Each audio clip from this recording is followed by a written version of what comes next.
Oui. L'émission se fait en français, mais je vais quand même parler quelques mots en minant, puisque les panafricains nous suivent également, puisque je suis aussi togolais. Permettez-moi de m'immiscer un peu dans le débat, puisque je me sens aussi togolais. Miato et Africa Topoto Globé et nous les Togoma. Minyabi Jukpoto mo chanwa chon o ne voit miato a egba wala on peut viticuire. Et naye mdibe mi magbele patale Francis Gbemeo. Et mi nyava on pena du meto subo. Alors Philippe Amedo dit que devons-nous faire pour réconcilier d'abord la diaspora, puisque la diaspora c'est un vivier de combattants. Que devons-nous faire dans ces conditions pour que cette mobilisation de jeudi 20 mai soit quand même une démonstration de force au niveau de la diaspora? Philippe Amedo dit. Je crois que mes prédécesseurs ont rappelé à dessein que tout Togolais, qu'il soit dans la diaspora ou qui vivent sur le territoire national. Philippe, hausse un peu le ton, s'il te plaît. Oui. Vas-y. Tous les Togolais sont devenus des prisonniers en sursis. C'est-à-dire, ce qui est arrivé aujourd'hui ou hier à Paul Michel Beto, avant-hier à Dimon Auré, quelques mois plus tôt au prophète Esaïe, peut arriver à tous les Togolais. Donc, je disais tout à l'heure, nous sommes logés à la même enseigne. Vous imaginez la cruauté de ce régime? Pendant qu'ils étaient en prison, pendant que Paul Michel Beto était en prison, en avril dernier, sa maman succomba de douleur et de chagrin. Le prophète Esaïe en prison, sa maman a succombé également. Vous imaginez la cruauté de ce régime? Le prophète Esaïe n'a même pas eu le droit, les mains menottées, d'aller rendre un dernier hommage à sa maman. Comment on peut imaginer un régime ainsi? Je tremble d'émotion. C'est pas possible. Moi, je pense que sur la base de ces faits-là, les Togolais doivent comprendre que nous n'avons qu'un seul et unique adversaire devant nous. Ce n'est pas les partisans ou les militants d'un autre parti de l'opposition. C'est la dictature que nous devrons combattre. Cette dictature déshumanisante, cette dictature cruelle qui opprime les Togolais et qui les maintient dans une misère. Ça saute à l'œil ce qui se passe. Nous devrons rester les coudes serrés contre la dictature et arrêter de nous mettre les bâtons dans les roues parce que nous sommes sur le même bateau. Si le bateau coule, nous mourrons. Je suis désolé parce que, étant chargé à la mobilisation, je reçois pas mal d'appels sur mon téléphone et il y a des coupures. Veuillez m'en excuser, mais je vais en terminer par là. Je lance un appel et je le dis, nous devrions rester mobilisés et les coudes serrés. J'aimerais bien, je propose que nous mettions au placard pendant les 6 mois à venir nos petites nuances, nos petits différends et divergences pour travailler efficacement à la libération de la patrie. La patrie d'abord. La patrie d'abord. Lorsque nous aurons fini avec la dictature qui nous déshumanise tous, nous pourrons alors commencer à montrer les nuances, les petites nuances qui sont dans les projets de société que les partis politiques nous proposent. Actuellement, tout le monde sur le pont pour mettre fin à la dictature. Cela devrait être le mot d'ordre de tous les Togolais. Tout à fait. Donc, mobilisation générale, sans distinction d'appartenance politique, ethnique ou religieuse. La diaspora se donne donc rendez-vous, après tout ce qu'on vient de dire. Rendez-vous donc ce jeudi 20 mai à partir de 10h, le lieu de rassemblement. Justement, le point de rassemblement, j'allais dire, c'est le rond-point Robert Schuman à Bruxelles. Donc, je suis togolais, je ne suis pas d'un parti politique, je suis tout court togolais. Je veux combattre la dictature, je veux avoir la liberté. On va en parler tout à l'heure, s'il faut aller dans une lutte de libération, effectivement. Alors, Éloi Koussao, justement, c'était le 11 mai, dans un communiqué, le groupe des 5 a exhorté la dynamique monseigneur Koudjo à ne plus publier des communiqués attribuant des déclarations non vérifiées à des membres du G5, et le G5 a encouragé la dynamique à participer au processus de concertation organisé par le gouvernement. Et il y a eu des frustrations au niveau justement de de la société civile à Civito, déjà, qui est très fâché. À Civito a sorti également un communiqué pour dénoncer l'esprit de suprématie, l'hypocrisie, voire le cynisme qui a caractérisé la diplomatie vis-à-vis des puissances occidentales de l'Afrique noire. Et Agbemi Kodjo également, c'est très fâché, hein, et sur les réseaux sociaux, il dit non, on ne peut pas nous parler comme ça. Alors vous, quelle est votre réaction après avoir suivi cet événement, justement, communication de G5 à la DMK et Blakoussao? Oui, vous savez, ce communiqué de G5 ne peut que susciter de l'indignation. Je dirais que cela procède d'une volonté de fouler aux pieds les aspirations profondes et légitimes du peuple togolais. C'est d'ailleurs en contradiction flagrante, vous le remarquerez, avec l'idéal démocratique affiché ou prôné officiellement par ces nations occidentales. C'est comme si eux, ils optent pour la démocratie payo ou démocratie yombo dans notre pays. Est-ce que eux, ils accepteraient ce qu'ils voudraient nous imposer? Non. Donc, c'est une provocation inacceptable. La question de forcer les forces de l'opposition à une discussion qu'ils savent d'ailleurs vouée à l'échec est inacceptable pour nous. C'est triste de constater cela. C'est du mépris, je dirais même. Et le mépris n'est jamais bon en diplomatie. Et on ne veut pas revenir sur tout ce que ce pouvoir-là a foulé au pied des accords, que ce soit les accords cadres ou bien d'autres. Et ils savent très bien, et pour la plupart de ces ambassadeurs, ils connaissent la réalité du problème togolais, les racines, je dirais même le mal togolais. Ils savent cela.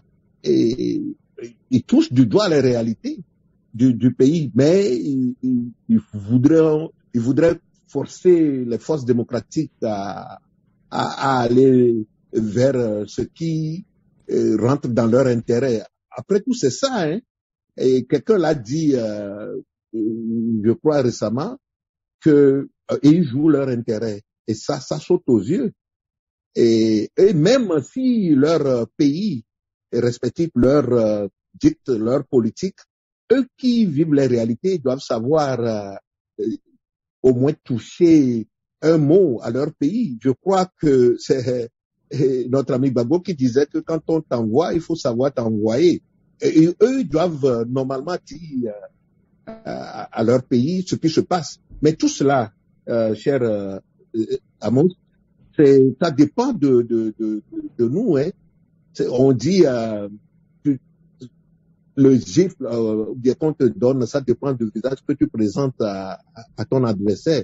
C'est à nous de prendre la mesure du mal togolais, faire en sorte qu'il y ait du respect. Mais pendant ce temps, Eloi Koussao, parlant sans langue de bois, pendant ce temps, on est très divisé. Est-ce que le groupe des 5 ne profite pas de cette situation pour,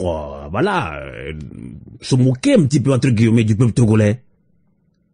Oui, nous l'avons dit tout à l'heure. Effectivement, il y a cette division qui nous fragilise davantage. Et voilà pourquoi nous devons opter pour une cohésion des forces vraies de l'opposition, des forces démocratiques. Et c'est très important parce qu'ils jouent effectivement là-dessus. Ils constatent qu'il n'y a pas l'unicité d'action, il n'y a pas d'entente entre les forces démocratiques. C'est pour ça qu'ils font ce qu'ils font actuellement dans notre pays. C'est regrettable. Et donc, regrettable. Le message doit être un message rassembleur. Un message rassembleur des vraies forces de l'opposition et éviter de prêcher uniquement pour sa paroisse. Donc, c'est très important. La situation D'accord. Kwasi Oui. Koussé, vous êtes de la dynamique Monseigneur Koudrou, la réaction, votre réaction suite à ce communiqué du groupe des 5 à la DMK, je l'ai dit tout à l'heure, à Civito, est très fâché, et je pense que d'autres mouvements l'ont dit, d'autres leaders d'opinion l'ont dit, et on sait que ça n'a pas fait tellement de bruit au niveau de la classe politique, mais Civito l'a dit, c'est un communiqué qui est fait dans l'esprit de suprématie, l'hypocrisie, voire le cynisme qui caractérise la diplomatie vis-à-vis des puissances occidentales de l'Afrique noire. Voilà, quelle est votre réaction là-dessus, Kwasi Koussé? Mais écoutez, Amos, moi, ce que je vais dire, j'y vais très froidement quand c'est chaud. C'est de bonne guerre ce que la G5 est en train d'essayer de faire. Vous comprenez que, bon, je vais prendre que le temps actuel du Covid, ok? Combien il y a eu de morts en Europe? Combien il y en a eu en Amérique? Par rapport à l'Afrique, il y a des calculs en jeu. Comment ces États-là, la France par exemple, pourra reprendre ses finances après le Covid s'ils sont pas là pour exploiter les pays africains?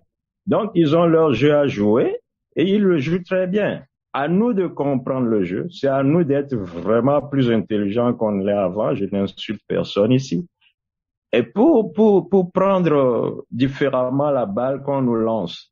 Bon, la G5 est en train de proposer un dialogue, je peux dire, entre la DMK et les autres partis, etc. C'est bien, mais on avait eu des dialogues, je crois 28 maintenant. Et on a quoi aussi depuis les dernières élections? Et qu'est-ce qui a vraiment changé? Combien de gens on a encore en prison aujourd'hui? Est-ce que la G5 parle de libérer ces gens-là avant que d'aller à un quelconque dialogue? Non. Donc, c'est à nous d'être réalistes. Et je crois que la réponse au niveau de la DMK à la G5 a été très, très claire. Et il y a eu, ils ont rédigé, comment on a appelé ça, un mémorandum, et on a envoyé un dossier à la G5 pour leur répondre. Je peux donner 3 parties de cette réponse-là. Allez-y. Il y a les préalables que nous donnons au dialogue, et je peux vous les lire rapidement ici. Je crois que les préalables, c'est que on abandonne les charges contre la dynamique, contre Monseigneur Koudrou et contre le président. La levée du mandat d'arrêt international qu'on a lancé contre le docteur Agbeobe. Et on veut la levée des restrictions sur les activités politiques de l'opposition au Togo, parce qu'on n'a plus droit aux marches au Togo, à ce que je sache. Je viens de vous le dire, ce matin encore, la police ou les militaires fouillent dans les... Mais c'est pas possible. On arrête les nôtres, on nous dit d'aller au dialogue. Vous voyez? On demande la libération de tous les détenus politiques. Depuis combien de temps? Et je vais le dire et le redire, ce n'est pas une question d'appartenance au RPT. Monsieur Kpatchania Singbe n'est pas de la DMK. Il est en prison depuis combien de temps? Et qui en parle? Est-ce que la G5 en parle? On veut nous faire aller au dialogue comment? Entre Togolais enfin, c'est entre Togolais qu'on est en train... Je vais pas trop parler, vous avez tout compris. Donc, on a tout compris. Il y a aussi les résultats qu'on attend de ce dialogue. On attend à la DMK qu'il y ait un transfert pacifique du pouvoir suivi d'une transition politique inclusive. C'est-à-dire, on n'empêche personne d'être dans ce discours-là. Entre Togolais, d'accord. Mais il faut qu'on se comprenne. Et moi, j'appelle encore tous les Togolais, qu'ils soient du RPT, à comprendre ce jeu-là. Les Européens, les Américains, le reste du monde, la communauté internationale, je les considère tous comme eux aussi des enfants de Dieu. Ils ont faim, les Français ont leur fromage, leur vin, nous avons la banane au Togo, mais on peut, comme on dit en anglais, on peut share. On peut se le partager. Tout à fait. Ne venez pas nous arracher aussi notre dernier de nos bananes et nous laisser sur... Ça ne va plus marcher. Et c'est ce que le docteur Agbeobe martèle, c'est ce que nous martelons dans ce groupe de la DMK. Et ça doit être clair. Ce n'est plus 100 pour 0. ce serait 50-50 s'il le faut. D'accord. Mais on n'ira pas comme ça, dialogue sans Ok. On va conclure ce débat rapidement, et cette dernière question est très importante pour nous, hein. Beaucoup de Togolais également, eu égard à tout ce qu'on vient de dire, et eu égard également au bradage des ressources du pays en faveur de certains pays occidentaux. La misère qui s'accentue, les étrangers qui s'accaparent des terres et de grands marchés économiques en complicité avec le régime de Faure Gnassingbé, certains citoyens estiment qu'il faut mener une lutte de libération comme ce fut au temps de l'indépendance. Alors comment y arriver à cette lutte dont il est question? Philippe Amedodji, pour conclure ce débat. Merci Sylvain. Mes prédécesseurs l'ont dit tout à l'heure. Lorsque dans un pays, au lendemain d'un scandale retentissant, celui du Petrolgate, où une demi-douzaine de personnes se sont permis de détourner plus de 500 milliards de francs CFA, et que des institutions de la République ne s'auto-saisissent pas pour établir des responsabilités et condamner les fautifs, je crois qu'il y a un problème. Lorsque Bolloré, il y a de cela 2 mois, reconnaît, passe aux aveux et reconnaît avoir corrompu le premier des Togolais, je crois qu'il y a un problème. Donc j'aimerais dire que nous sommes réellement dans une lutte de libération. Comment voulez-vous que les Togolais mangent 3 fois par jour si 6 Togolais d'entre eux se permettent de se laver les mains avec une bouteille de champagne qui coûte des centaines de milliers de francs CFA? Mais nous ne sommes pas nous ne sommes plus dans une lutte de libération. On ne fait plus cette lutte de libération. Comment arriver à cette lutte de libération? Voilà. Pour engager et gagner véritablement cette lutte de libération, les Togolais doivent se serrer les coudes. Nous revenons toujours à la nécessité de laisser de côté la problématique ou bien nos appartenances à des écuries politiques pour engager un véritable combat patriotique. Donc, c'est de ça qu'il s'agit. Parce que nous tous les citoyens de cette patrie-là sont logés à la même enseigne. Vous savez, que tu sois de l'UNIR, que tu sois du CAR, que tu sois de l'UTD, tout le monde achète du pain. Ce pain-là que nous achetons avec la farine qui est importée, ce sont les taxes qui ont frappé cette farine-là à l'entrée du Togo, qui sont détournées. Et qui au Togo ne mange pas de farine? Qui au Togo ne prend pas du zémidian? C'est du pétrole qui fait fonctionner les zémidians. Qui au Togo ne prend pas une fois dans la journée du zémidian ou ne prend pas du transport en commun? Qui au Togo n'allume pas ou n'a jamais allumé sa lampadaire avec du pétrole en pan? Les amis, donc, à partir de ces faits-là, moi je dis, nous devons engager une lutte de libération parce que la dictature au Togo a mis ses genoux sur le cou des Togolais, de tous les Togolais sans distinction. Il faut d'abord avoir une conscience individuelle avant d'arriver à une conscience collective pour cette libération dont vous parlez. Et c'est ce à quoi certains d'entre nous sommes en train de travailler. Il faudrait que les Togolais, nous rendions compte, donc c'est l'éveil citoyen dont nous parlons, il faudrait que nous rendions compte que nous sommes des prisonniers dans un pays qui nous appartient tous et que certains, une poignée, une minorité, et d'après les propres termes de Faure Gnassingbé, une minorité a décidé de s'accaparer de la richesse. Et pire encore, regardez aujourd'hui, tous les joyaux de ce pays sont bradés. Que ce soit l'électricité, que ce soit la télécommunication, que ce soit nos mines, c'est-à-dire nos ressources du sous-sol, sont bradées par cette minorité qui dirige le pays. On ne sait pas où va le Togo. La problématique d'accès aux soins de santé, c'est pareil. Aujourd'hui, comment vous pouvez imaginer que dans un pays où les dirigeants réfléchissent, on puisse... Je pense que vous recevez des appels là. Comment voulez-vous, j'en termine par là. Allez-y, 2 secondes. J'en termine par là. Comment voulez-vous que dans un pays où les dirigeants réfléchissent, qu'on puisse permettre de dépenser en termes de formation, en faveur des populations, jusqu'à avoir du bac plus 4 et finalement n'offrir à cette personne-là que du émigrant, que quelqu'un qui n'a fait que les cours primaires pourrait faire. C'est dommage, c'est vraiment dommage. C'est vraiment dommage. Donc il y a un problème, en plus de cette dictature politique, il y a un problème de mauvaise gouvernance. Regardez qu'est-ce qu'on nous offre aujourd'hui. Rien. Au Togo, le Togo qu'on appelle Dénigban, c'est-à-dire la terre du palmeraie. Aucune société togolaise ne produit de la pulpe de noix de palme, alors qu'au Ghana, pays voisin, il y a au moins une trentaine d'industries qui transforment. Il n'y a pas cette réflexion-là pour donner, pour valoriser la filière agricole et donner de l'emploi aux jeunes. Lorsque je suis un peu révolté. On le sent. Le riz. Il y a des rizières au Togo. On se permet d'en importer d'Asie.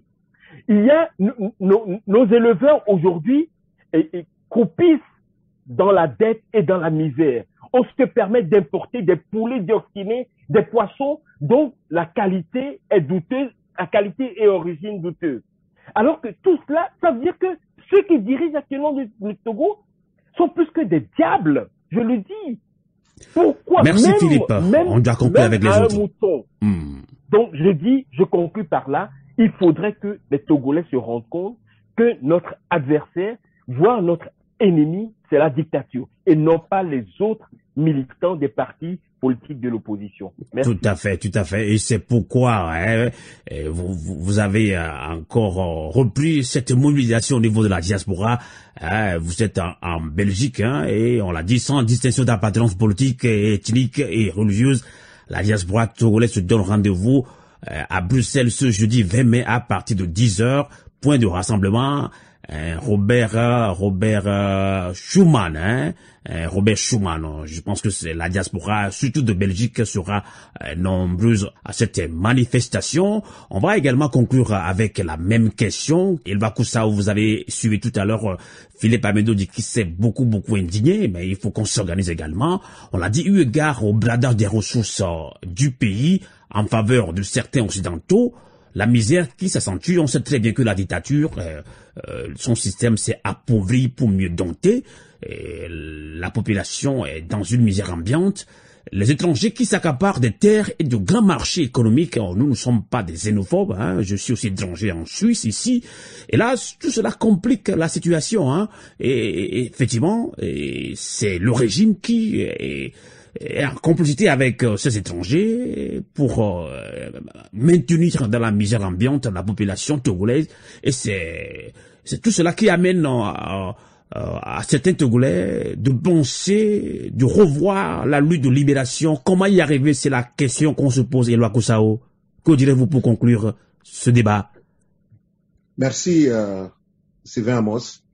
Vous savez, l'amère constat que Philippe vient de dresser est préoccupant. Le tableau, effectivement, est très sombre. Les tenants de l'arbitraire ont dressé de la vie politique du pays ce que vous savez. Vous savez très bien que le malaise, je dirais même le mal-être est toujours grandissant et ça mine les divers secteurs de la nation. Et ça permet de conclure sans l'ombre d'un doute que la tâche reste entière et préoccupante. Malheureusement, loin des aspirations profondes de notre peuple, loin des aspirations de la démocratie. Mais attention, si la question reste préoccupante, nous devons faire également attention aux dérives xénophobes que nous constatons parfois sur les réseaux sociaux. L'étranger n'est pas toujours étrange et nous sommes aussi étrangers quelque part ou ailleurs. Tout à fait. Je vais de le dire, hein. Je vais de le C'est dire. ça.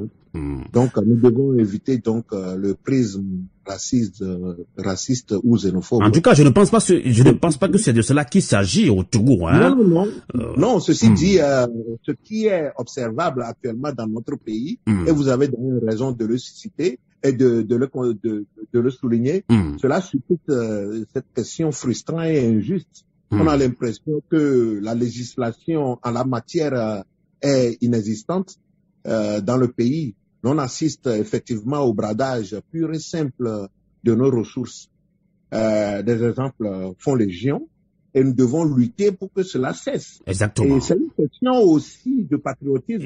Et Loi Kusao, si nous décidons d'en parler, c'est parce qu'on a fait des enquêtes. On a téléphoné plusieurs fois. Je ne peux pas compter combien de Togolais notre rédaction de Radio Volté a contacté du nord au sud pour qu'on nous explique ce qui se passe actuellement au Togo. On n'a rien inventé, hein. Donc c'est frustrant. Les gens sont frustrés, ils sont fatigués, ils savent plus quoi faire. Ah oui, et vous avez raison de le souligner. C'est à nous de faire cesser cela. Et quand on voit de ce qui est appelé pacte de corruption ici et là dans le pays, cela veut dire que nous assistons à quelque chose d'inacceptable dans notre pays. Je ne sais plus qui l'a souligné tout à l'heure. Eux, ils sont dans leur rôle, hein, que ce soit ces étrangers dénoncés. Tout à fait. C'est une question d'intérêt. Eux, ils jouent leur intérêt. C'est à nous de savoir jouer les nôtres et savoir que si nous continuons par accepter l'inacceptable, cela ne peut que conduire au désastre de nos peuples.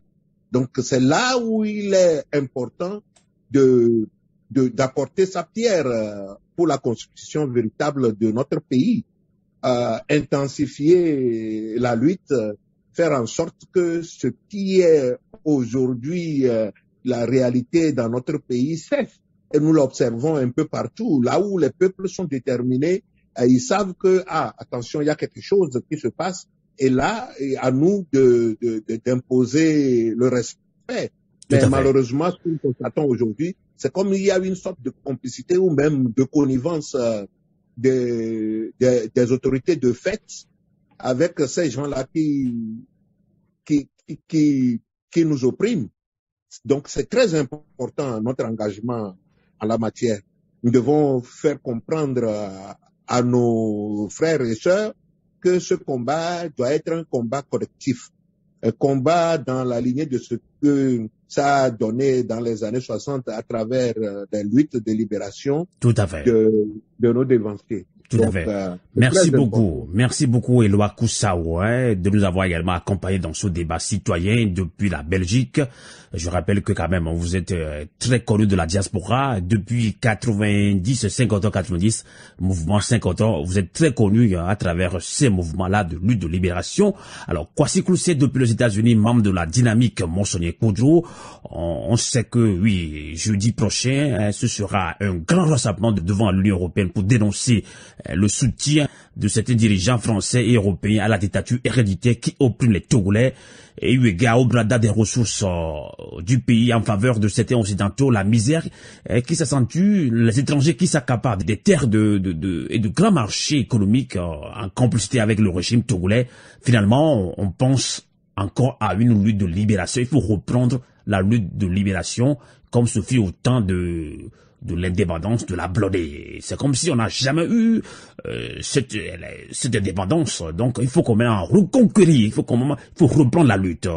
Que direz-vous pour conclure ce débat citoyen? Kwasi Koussé. Merci encore une fois, Amos. Je vais essayer d'amener 2 ou 3 points pour vraiment que ça soit très clair pour nous tous. Vous avez connu Kwasi Koussé comme le coordinateur des actions pour la libération du Togo, ALTO. Et je vous dis que, et vous venez de le dire, je travaille comme ministre de la protection civile et de la sécurité au sein de la DMK aujourd'hui. Ça veut dire que Kwasi Koussé DMK, ça veut dire que Kwasi Kloussé est juste togolais. Et c'est cet appel que la DMK essaye de faire comprendre à tous les Togolais. Et nous devons ramener toutes nos expériences pour la construction de notre pays, pour la recherche de la seconde indépendance de notre pays. Je vais vous donner quelques illustrations. Supposons que les Éperviers, notre équipe de football, est devenue la star internationale, les premiers joueurs du monde. Nous allons tous danser au Togo, et le Kamou, et le Agbadja, et tout ce que vous voulez. On sera tous contents sans chercher à savoir qui est du RPT, ou qui est du Nord, ou qui est du Sud. Mais pourquoi n'arrivons pas à nous entendre sur ce jeu-là que les Européens nous ont imposé, qu'ils appellent politique, qu'ils appellent démocratie? Alors, ce que j'essaie de nous faire comprendre, c'est que nous faisions un bilan clair de la situation du Togo, que nous comprenions que ce qui se passe aujourd'hui s'était passé dans les années 58, 60, au moment où nos pères cherchaient la toute première indépendance pour le pays. Mais aujourd'hui, on reste sans cette indépendance. L'argent que nous allons utiliser dans notre pays, c'est coupé quelque part, on le donne à d'autres, Notre pays est exploité, le port, etc., mais je ne vais pas revenir dessus, M. Amedoudi l'a dit. Je vous remercie juste pour une ou deux choses. D'avoir invité mes amis là, Philippe, qui va organiser ou qui organise le rendez-vous du 20 mai à Bruxelles. Que tous les Togolais prennent ce rendez-vous-là comme le début du marathon pour la deuxième indépendance du Togo. Je vous remercie d'avoir invité mon ami Koussao, qui nous rappelle le mouvement du 5 octobre 90. Vous ne pouvez pas trouver des gens mieux que ça, qui nous disent, qui nous rappellent aujourd'hui que la remobilisation doit se faire. En 90, quand on lançait des pierres, quand on réclamait qu'il y ait moins de chômage au Togo, quand on réclamait la libération des prisonniers, mais on n'avait pas d'appartenance, il n'y avait même pas de parti politique. Effectivement, alors, donc on ne peut pas reprendre cette mobilisation dans la division. On ne peut pas, on ne peut pas. Et alors, c'est comme je viens de le dire, à tous les Togolais, de voir la chose de près, de se dire que, en fait, on est en train de se battre entre nous, et pour des gens venus d'ailleurs, qui accaparent, comme vous le dites, nos terres, etc., et qui ne visent que leur intérêt. Cet appel que je vais lancer aujourd'hui, Monsieur Amos, il faut que ça aille à nos militaires. C'est eux qui utilisent des armes qu'on n'a pas fabriquées au Togo pour embastiller leurs propres frères. Il faut qu'ils commencent par réfléchir. Il faut que ça s'arrête. Je peux vous dire encore une chose. Monsieur Faure Gnassingbé, le président actuel, soi-disant, je le dis comme ça, s'il meurt aujourd'hui là, peut-être Kwasi Kloussé va pleurer. Parce que c'est un Togolais que nous avons perdu. Alors, pourquoi certains Togolais veulent la mort aujourd'hui, peut-être, de Dr Agbeome, qui n'a qu'une vision que nous autres, nous voulons implémenter. Nous voulons que le Togo change. Nous voulons que ce que nous sommes allés apprendre ailleurs, nous venons pour l'appliquer dans notre pays, que ça soit pour le début là de ce développement de notre continent. Et je dis bien de tout notre continent. Je l'avais dit tout à l'heure, nous sommes tous des enfants de Dieu. On va se partager les richesses que Dieu a mis dans ce monde pour nous tous. Quelqu'un ne peut pas venir et dire ça m'appartient à moi tout seul et on va tout à fait. Laisser. Merci moi, beaucoup. Je ne vais pas laisser. Nous sommes là pour reprendre la mobilisation. Ceux qui ont entendu, ceux qui ont des oreilles, qu'ils entendent. Rendez-vous 20 mai à Bruxelles. Tout à fait. Merci beaucoup, Kwasi Klousset. Ainsi prend fin cette émission, la voix du peuple sur Radio Avouleté, la voix de la résistance du peuple togolais. Merci de l'avoir suivi. Et on vous rappelle, justement, sans distinction d'appartenance politique, ethnique ou religieuse, la diaspora togolaise se donne rendez-vous à Bruxelles ce jeudi 20 mai à partir de 10h pour dénoncer le soutien de certains dirigeants français et européens à la dictature héréditaire qui opprime les Togolais. Le point de rassemblement, c'est le rond-point Robert Schuman. Rendez-vous à 10h. Je suis Togolais. Nous devons lutter que pour le Togo. Nous devons éviter la division. Nous devons éviter cet esprit de division. Nous devons aller au dépassement de soi. Et nous y a, et le on pain, et le on zizi. Et, on va me garum non a boya foublé non. Maglonia les kengbeme. Mia fofo, ko les péadi, et des foubé. Bon, c'est l'émotion. Merci de votre fidélité. On se retrouve très prochainement pour d'autres débats citoyens. Merci et bonsoir. Radio Avouleté, la voix de la résistance du peuple.